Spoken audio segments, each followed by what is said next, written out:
এদের প্রত্যেকের মডেল হয়ে মিম মেহজাবিন প্রত্যেকে কাজ করছে। ঘরের ভেতর বাক্সের ভেতর বন্দি করে রাখার জন্য না, ফেসবুকে পোস্ট করে এবং লোকে দেখবে, পাবলিক দেখবে, পছন্দ করবে অপছন্দ করবে সে সমস্ত জানাবে। আপনারা যে 2 বছর ধরে একই প্রশ্ন করে যাচ্ছেন অকারণে, কাজের বিষয়ে আসলে সামনে নতুন বছর আসছে 2025।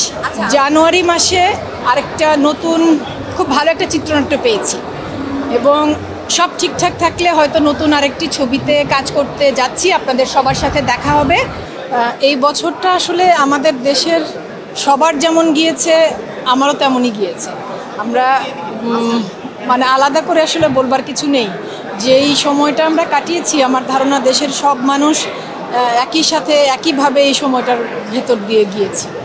আর 25-এর কথা বলবো। 25-এর কথা বলবার আগে আমি একটা জিনিস বলতে চাই যে আমরা যারা এই অঙ্গনে কাজ করি, টেলিভিশন এবং সিনেমা, তাদের আসলে একটা লম্বা সময় যদি কাজ বন্ধ থাকে যে কোনো কারণেই, তাহলে হয় কি যে আমরা যারা অভিনেতা অভিনেত্রী তারা হয়তো সারভাইভ করে যাই, কিন্তু একটা টিমে অনেকগুলো সেক্টর থাকে। ধরেন সিনেমাটোগ্রাফার মানে ক্যামেরাম্যান, তার টিমে 5 জন, লাইটম্যান তার টিমে 5 জন, মেকআপ আর্টিস্ট তার টিমে 2 জন, প্রোডাকশনের টিমে 5 জন। তো এই মানুষগুলোর না টানা 3 মাস 4 মাস 6 মাস কাজ বন্ধ থাকলে জীবনযাপনটা আসলে একটু কঠিন হয়ে যায়। তো আমি আশা করব সামনের বছরে আমাদের কাজ পুরোপুরিভাবে শুরু হবে। একটা লম্বা সময় আসলে কাজ খুব কম হচ্ছিল, দেশের পরিস্থিতি সব কিছু মিলে কাজ শুরু হবে। সবাই ভালো সময়ের মধ্য দিয়ে আবার যেতে পারবে। আর তার পাশাপাশি এটাও আমি বুঝি যে মানুষের জীবনে মৌলিক চাহিদা যেগুলো, খাদ্য, বস্ত্র, বাসস্থান, এগুলো হচ্ছে মৌলিক চাহিদা। আর বিনোদনটা তো তার পরে আসে। যখন জীবনে পেটে মনে শান্তি থাকে তখন বিনোদনের বিষয়। তো যেহেতু আমরা এই সেক্টরে কাজ করি, এই সেক্টরটা আসলে সবসময়ই অবহেলিত হয়। এটা কোভিডের সময় আমি খেয়াল করেছি, দেশের এই পরিস্থিতির মধ্যেও ওটা আমি খেয়াল করেছি।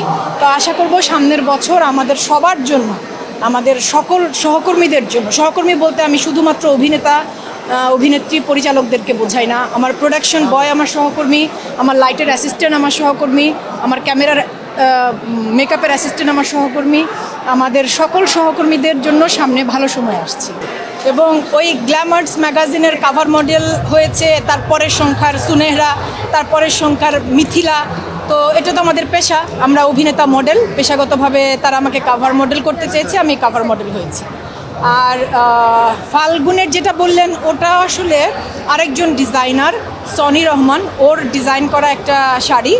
আর আমি সামনে একটি নতুন মানে সামনে না, একটা সিনেমার শুটিং শেষ করেছি, জাহিদ হোসেনের একটি সিনেমা লীলামন্থন। তো সেটার প্রমোশনের জন্য ওই ডিজাইনার এবং পত্রিকা ওরা কোলাবোরেশন করে ওটা নিউজের জন্য ওই শ্যুটটা করেছে। গত 2 বছরে আমি যে ডিজাইনারদের মডেল হয়ে কাজ করেছি, আজকে যা শাড়ি পরে এসেছি সামিনা সারা মেহেরের ডিজাইনার, গত 2 বছরে আমি যে ডিজাইনারদের মডেল হয়ে কাজ করেছি, সামিনা সারার মডেল, সানায়া চৌধুরীর মডেল, তাসমিত আফিয়াত আর্নির মডেল, এবং এদের প্রত্যেকের মডেল হয়ে মিম মেহজাবিন প্রত্যেকে কাজ করছে। সবাই কাজ করে ঘরের ভেতর বাক্সের ভেতর বন্দি করে রাখার জন্য না, ফেসবুকে পোস্ট করে এবং লোকে দেখবে, পাবলিক দেখবে, পছন্দ করবে অপছন্দ করবে সে সমস্ত জানাবে। তো অন্যদেরটা ভাইরাল হয় না, সেই দায় তো আমার না। আপনারা যে 2 বছর ধরে একই প্রশ্ন করে যাচ্ছেন অকারণে এবং কি বলবো, একটা ভুলভাবে জিনিসটার ব্যাখ্যা করছেন। আমি মডেল হিসেবে কাজ করছি, মডেল হিসেবে আমার আরও 5 জন সহকর্মীরা কাজ করছে, একই ডিজাইনারদের পোশাক পরে কাজ করছে। তো আপনারা এই জিনিসগুলোর খামাখা এবং প্রত্যেকবার একই কথা কি দরকার আছে কোনো? আমি